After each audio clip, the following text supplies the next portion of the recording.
풍신의 사주 이야기. 오늘은 배우 이강수 씨 사주풀이 해보도록 하겠습니다. 사주풀이 전에 우리 딸의 응원 메시지 듣고 가도록 하겠습니다. 구독과 좋아요 꾹꾹 눌러주세요. 네, 구독과 좋아요 꼭꼭 눌러주시고요. 배우 이강수 씨 사주풀이 시작하겠습니다. 을축년 소띠해에 태어났고요. 개미월이라고 해서 여름에서 가을로 넘어가는 계절에 태어났습니다. 역학적으로는 절기를 기준으로 하기 때문에요. 미월 그러면 여름의 끝 이렇게 얘기를 하거든요. 근데 실질적으로는 제일 덥고 습한 계절이 미월입니다. 그리고 이제 이 시기는 간목이라고 하는 이 글자가 묘고에 들어가는 때예요. 묘고란 창고 또는 무덤을 상징을 하거든요. 그래서 힘이 약한 계절에 태어났다라고 얘기를 해요. 여기에서 개수가 있어 버리면 죽어가는 나무가 살아나고 있는 형상이잖아요. 그래서 개수보다는 미월은 정화를 쓰는 경우들이 조금 더 많아요. 사목이 되어서 이것을 깎아내고 조각해서 멋지게 귀하게 만드는 것을 얘기를 하는데, 미월에 개수를 봐버리면 이제 이것을 이제 생목이 되었다 그래서 자기 스스로가 이제 공부하고 배운 것을 써먹고 하면서 좀 성장해 나가기 위해서 노력하는 것을 얘기를 하기 때문에 고생이 좀 많다라고 얘기를 해요. 격으로는 정제격 그랬네요. 정제격은 성격적인 측면에서는 좋은 게 좋은 거지 하는 것을 정제격 이렇게 얘기를 하는 거고요. 믿음, 신뢰 이런 것을 중요하게 생각합니다. 그리고 상대방에 대한 배려 이런 것을 중요하게 생각하는 사주거든요. 그렇기 때문에 항상 친절한 사람, 상냥한 사람 이렇게 할 때 정제격 이렇게 얘기를 합니다. 정제격이 원래는 상관을 써야 돼요. 또는 식상이라고 하는 요령, 수단 이런 것을 활용해야 되는 것을 얘기를 하거든요. 근데 저렇게 겁재가 이렇게 투관이 되어 있잖아요. 그러면 관을 씁니다. 자, 식상이라고 하는 것은 손, 발을 얘기를 하고요. 그리고 재성이라고 하는 것은 결과물을 얘기를 합니다. 그러면 제격이라고 하는 것은 눈에 보이는 결과를 중요시 여깁니다 하는 것을 얘기를 한다는 얘기거든요. 그러면 식상이 있으면 내가 직접 움직여서 결과를 만들어내는 이런 것을 얘기를 해요. 그래서 뭔가 제조를 한다든지 만들어서 판매를 한다든지 내가 움직여서 돈을 만들어내는 사람 이렇게 얘기를 하거든요. 근데 여기서 그 겁지가 드러나 있기 때문에 관을 써요. 관을 쓰면 명예를 추구하는 사람 이렇게 얘기를 하거든요. 그러면 식상 생재가 잘 되면, 그러니까 상관으로 생재가 잘 되면 그 자기 일을 하면서 돈을 벌 수 있는 사람, 사회적인 적응을 하는데 능력이 있는 사람 이렇게 얘기를 하는 거고요. 관을 쓰면 자격을 취득해서 직장을 다니는 사람 또는 직장 내에서 중간 관리자가 되는 사람 이렇게 얘기를 하기도 하거든요.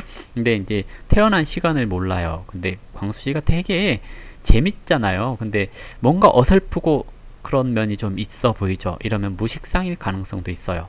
사주에서 식상이 없을 수도 있어요. 왜? 뭔가 이렇게 어설퍼 보이잖아요. 사람이 어설퍼 보인다라는 것은 식상이 없는 경우가 많아요. 저도 식상이 없어서 되게 어설프거든요. 말하는 거, 표현하는 거, 뭔가 농담을 하더라도 뭐 이렇게 이해하기 힘든 농담을 한다거나 할 수 있는 것을 얘기를 해요. 그래서 식상이 없을 경우에 사람이 좀 어설퍼 보일 수 있는데, 강수 씨 좀 어설퍼 보이는 면이 있죠. 그래서 저는 저게 무식상이 아닐까 하는 생각도 해보거든요. 어쨌든 시간을 모르니까 정확한 판단을 하기는 어렵습니다. 다만 그럴 수도 있다 정도로 생각을 하시면 될 것 같아요. 관이 용신인데 그러면 언제 잘 되냐? 관운이 오면 잘 됩니다. 운이 요때부터 12세부터 여기까지 37세 정도까지 운이 좋군요 하는 겁니다. 이 사주가 그러면 운이 좋은 사주죠. 정제격은 성격이 참 좋기 때문에 주변 사람들한테 잘해요. 친절하기도 하고요. 유재석 씨가 아마 정제격일 겁니다. 같은 정제격끼리는 서로가 서로를 배려하니 오래 갈 수 있어요. 근데 저렇게 겁재가 드러나잖아요. 그러면 욕심이 많아집니다. 어느 정도로 욕심이 많아지냐면 내 거 안 뺏기려고 하는 건데요. 내 거 안 뺏기려고 도박 같은 걸 안 하는 경우도 생길 수 있어요. 왜? 욕심이 너무 많으니까. 근데 제다한데 인성이 이렇게 드러나 있잖아요. 그러면 약간 푼숫기가 나와요. 제다 신약의 인성용신. 긴장하면 목소리부터 들뜨고 푼수처럼 보일 때가 있어요. 식상이 없는데 재미있는 사람. 근데 이제 저 경우는 자기가 의도한 게 아닌데 사람들이 재밌게 봐준 걸 얘기를 할 수도 있어요. 그래서 저 사람이 재밌는 이유, 원래 재밌는 사람은 아닌데 잘하려고 애쓰다 보니까 그게 오히려 푼수처럼 보여질 수 있어요 하는 걸 얘기를 하죠. 정말 열심히 살려고 노력하는 사람이기도 하는 건데요. 사실은 되게 가벼워 보이잖아요. 근데 이 개수가 간목을 보면 그 개수는 이슬 같은 걸 얘기를 하거든요. 이슬이 나무에 코팅된 것처럼 이렇게 탁 감싸 안아요. 이렇게 되면 되게 사람이 고지식해 보여요. 그래서 은근히 보수적인 경향이 있을 거예요. 그리고 욕심도 있는 편이고요. 그래서 어떤 일을 하는 데 있어서 지지 않으려고 하는 그런 욕심도 나타나고 그럴 수 있거든요. 다행히 운이 관운을 가고 있고 37세까지는 격운이 온 거예요. 그러면 사회적으로 인정받게 되거나 나를 알릴 기회가 오는 거죠. 그 이후에 묘운 그러면 37세부터 42세가 되기 전 겁재가 운에서 온 건데요. 새로운 일 하는 시기 또는 투자에 참여하는 시기 이렇게 얘기를 하거든요. 투자에 참여했는데 이기려면 그러니까 운에서 오는 투자에 참여했는데 이기려면 관이 있어야 합니다. 이 팔자가 태어난 시간이 관이 있냐 이것이 좀 중요해졌거든요. 만약에 관이 있다면 이 시기도 나쁘진 않아요. 근데 관이 없으면 37세 정도부터 이렇게 운이 점차 하락할 수 있으니까 주의가 좀 필요하다라고 할 수가 있습니다. 요즘 이제 이선빈 씨랑 사귀고 있죠. 궁합을 볼까 하다가 지난번에 그 좀 송혜교 씨 때문에 괜히 초칠까봐 궁합을 보기는 좀 어려운데요. 자, 볼게요. 궁합 말고 이 사주의 애정운을 봅시다. 정제격이 좋아하는 여자. 네, 당당한 여자. 정제격은 재성은 옆에 있는 여자를 좋아합니다. 그러니까 같은 바운다리 안에 있는 여자. 이렇게 얘기를 하기도 하거든요. 그래서 근처에서 여자를 만난다. 이게 첫 번째 조건이고요. 두 번째 조건, 일지의 비견. 그랬으니까 친구 같은 사람. 나이가 많든 적든 친구처럼 편해야 하고요. 신뢰를 줘야 합니다. 그리고 저기 인성용신 그랬죠? 그러면 원래는 한두 살 많은 사람이 인연일 가능성이 있어요. 근데 연하를 만났죠? 그것도 9살 어린. 그래서 일단은 두 사람 사이가 잘 되기를 바라는 거고요. 올해 운이 기해년입니다. 기토 정제가 또 왔고요. 그리고 지지 해수, 인성이죠. 편인. 자, 정제가 왔는데 기토가 왔는데 여기에 을목이 있어요. 그러면 이것을 쟁제 그럽니다. 인성에 의해서 쟁제된 것 이렇게 얘기를 하거든요. 그러면 원래 이것을 사회적으로 쓴다면 투자에 참여하고 남의 것을 뺏어오는 시기 이렇게 얘기를 하는 거고요. 애정사에서 얘기를 하면 재성이 겁재에 쟁탈당했어요. 이 말은 뭐냐면 내 거 뺏겼어요 하는 것을 얘기를 하기도 합니다. 이 말은 올해 양력 8월부터 광수 씨가 선빈 씨에게 잘해줘야 합니다. 그렇지 않으면 쟁탈당할 수 있어요. 예, 이게 이제 쟁탈이 뭐냐, 이제 그런 거예요. 그냥 경쟁자에게 뺏길 수 있어요 하는 것을 얘기를 하기도 해요. 아이, 참 좋은 말 해줘야 되는데요. 일단 올해를 넘기면 돼요. 올해를. 그러니까 8월, 9월, 10월, 11월까지만 조심을 하시면 두 사람 사이에 큰 문제는 없어요. 그래서 가을부터 겨울까지 조금 긴 기간이거든요. 이 기간 동안에 이선빈 씨한테 좀 잘하면 내년에 결혼을 하든지 그럴 수도 있어요. 왜냐면 내년에 이렇게 관이 와서 겁재를 묶어버리면 재성이 내게 될 수가 있거든요. 그러니까 내년까지 좀 잘하십시오. 그러니까 이번 달까지는 괜찮아요. 이번 달까지는 괜찮은데 8월 넘어가면서부터는 내가 여자한테 잘 못하는 시기예요.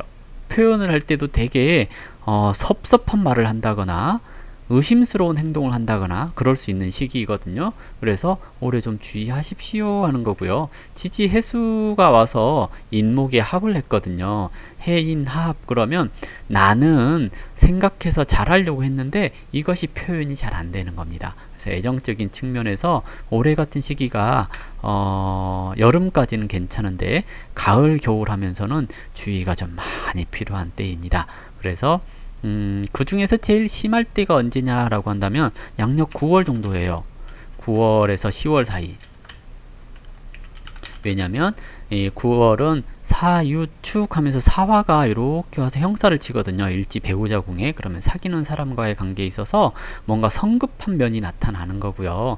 이 인성을 같이 달고 왔기 때문에 뭔가 서두른다거나 삐딱한 말을 한다거나 마음은 안 그런데 이렇게 상대방에게 상처 주는 말을 한다거나 그럴 수 있어요. 그렇기 때문에 올해 양력 9월에서 10월 사이는 두 사람이 다투는 일이 없도록 주의가 좀 필요하지 않을까 생각됩니다.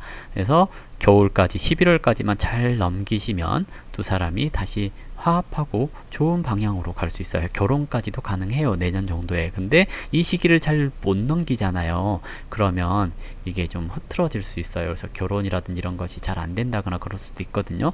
새로운 사람 사귀어야 될 가능성도 있어요. 그래서 올해 좀 많이 잘하셔라 라고 얘기를 드리고 싶어요. 그렇게만 되면 될 것 같고요. 그리고 앞으로의 운이 37세까지는 사회적인 활동을 하는 데 있어서 긍정적인 영향을 줄 때예요. 그 중에서 내년, 내후년 하면서 명예운이 좀 많아요.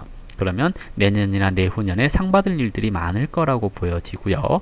그리고 잠시 37세부터 42세 정도까지는 잠시 쉬어주는 것도 괜찮아요. 이런 시기에 투자를 한다거나 그러면 손해를 보기가 쉽거든요. 그래서 가능하면 이 시기 잘 넘기시도록 하고요. 애정적인 부분은 올해 가을부터 11월까지, 그러니까 8월부터 11월까지 그 중에서 9월, 10월 특히 조심하시면 되고요. 이때만 잘 넘기시면 내년에도 결혼할 가능성이 좀 있지 않을까 예상을 해볼 수 있을 것 같아요. 이선빈 씨와의 궁합 이것도 궁금하실 것 같은데요. 한번 볼까요? 이선빈 씨 사주는 계유년 닭띠해에 태어났고요. 울축월이라고 해서 겨울철에 태어났습니다. 그리고 계사일주로 태어났네요. 자, 축월의 개수 편관격 그래요. 격으로는. 근데 사유축 금국을 이뤘으니까 편인격 이렇게 얘기를 해볼 수 있을 겁니다. 편관이라는 것은 성격적인 측면에서 자존심이 좀 강하고 대의 명분을 중시 여기는 사람 이렇게 얘기를 하는 거고요. 편인은 자기 생각이 좀 강한 사람 이렇게 얘기를 합니다. 제격과 편인격은 생각이 정반대의 위치에 있어서 연애할 때는 되게 좋습니다. 근데 두 사람이 사귀고 결혼을 하게 되면 서로가 생각하는 게 좀 다를 수 있어요. 이선빈 씨 생각은 좀 멀리 내다보고 또는 1, 2년 뒤에 미래를 이제 생각하고 얘기를 하는 그런 습관이 있다면 이광수 씨 같은 경우는 눈앞에 보여지는 즐거움을 추구하는 형태입니다. 그래서 분위기를 좀 형성해 줬으면 하는 그런 바람이 있는 이선빈 씨와 그냥 일단 만나면 그 약간 스킨십이라든지 이런 걸 좋아하고 뭐 그런 거 있잖아요. 흔히 남녀간의 트러블이 있을 수 있어요. 뭐랄까요? 오빠 나 이러려고 만나? 뭐 이런 것들 있잖아요. 이제 그런 얘기들 할 수 있는 궁합이라고 얘기를 하거든요. 근데 일단 시기적으로 봤을 때 올해 해수가 사화를 충하거든요. 일지 배우자궁을. 그래서 이분도 올해 가을, 겨울 하면서 좀 주의가 필요하겠구나 하고 예상을 해볼 수가 있고요. 기토 편관이 을목에 와서 충파당하죠. 극당하죠. 그럼 관은 남자를 뜻하는데 그 남자가 이렇게 극을 당하는 형상입니다. 근데 이분들이 언제 사귀셨죠? 작년에 만약에 사귀셨다면 예를 들어서 무토가 개수에 합하는 시기에 만났거든요. 무토가 개수에 합했다. 무토는 관인데요. 이분은 관이에요. 근데 이것은 개랑 합하는 관이거든요. 무게는 합이라고 하는 것은 붙었다라는 얘기잖아요. 무게 합하는데 여기 또 개수가 있잖아요. 그러면 이 무토관은 다른 여자랑 합해 있던 관이 쟁합된 것을 얘기를 하거든요. 그래서 작년에 이광수 씨가 이선빈 씨를 사귀었다라고 했을 때 이광수 씨가 과연 다른 짝이 없었을까? 라는 의심을 할 수 있는 것을 얘기를 해요. 사주상으로 봤을 때 이선빈 씨 사주에서 봤을 때 이렇게 쟁합이 되어 있다라는 것은 내 배우자가 또는 내 남자친구가 이게 아닌데 죄송합니다. 이게 소설이라고 합시다. 그럴 수도 있었겠거니 뭐 이런 거요. 일단은 그래서 쟁합되었다라는 것은 남자가 양다리를 얘기를 하기도 해요. 근데 형수 씨가 양다리였을까요? 사주에는 이렇게 재성 했으니까 그럴 수도 있지라고 얘기를 해볼 수 있어요. 근데 작년에 만약에 사귀었으면 그랬을 거라는 겁니다. 그래서 올해 들어서 그 관계를 정리하기가 쉬운 걸 얘기를 하거든요. 그러면 올해 자 생각해 봅시다. 올해 가을부터 겨울까지는 두 사람이 안 싸우면 내년에 경자하고 운이 오죠. 경자. 이것은 천간의 경금이 을목 식신이랑 합을 하는 형태이고 지지 자수가 간에 합을 하는 형태입니다. 이렇게 되면 월령에서 합을 했으니 부모들 간의 합의 뭐 이런 것에 의해서 결혼이 가능합니다. 조건은 올해 가을, 겨울 안 싸워야 합니다. 이렇게 얘기를 해볼 수가 있을 것 같거든요. 아무튼 작년에 만났다고 한다면 이 관계가 살짝 의심스러운 관계입니다. 근데 올해 만났겠죠. 올해 작년에 만난 게 아니고 올해 만났던가? 제가 언제 만났는지 잘 모르겠어요. 일단은 그래요. 그래서 올해 아무튼 올해 좀 주의가 좀 필요한 때입니다. 이 가을 겨울 잘 넘기시면 상관없을 것 같고요. 내년에 두 분 다 결혼운이 있으니까 이 시기를 잘 넘기시면 결혼이 가능할 겁니다. 궁합은 서로가 비슷한 듯 좀 달라요. 이렇게 되면 트러블이 좀 있고 나서 좋아지는 걸 얘기를 해서 한 번쯤은 싸워주는 것도 괜찮습니다. 한 번쯤은 싸워주는 것이 괜찮고요. 한번 싸우고 나서 다시 합쳐지고 결혼을 하면 또 순탄해질 수 있습니다. 그래서 이제 그럴 수 있습니다 하고 얘기를 하는 거고요. 자, 좀 안 좋은 소리를 하는 것 같아서 좀 주저됐는데요. 어쨌든 사주상으로 풀이는 이렇게 될 수 있다라고 얘기를 드리는 거고요. 너무 맹신하거나 그러진 마요.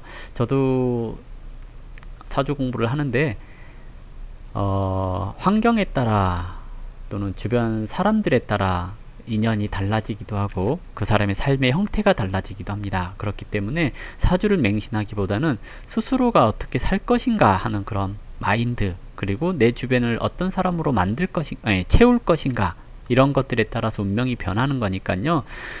사주가 이렇다 해도 꼭 이럴 것이다 라고 맹신하지는 말았으면 좋겠습니다. 오늘 이광수 씨 사주풀이 이걸로 마무리하도록 하겠습니다. 감사합니다.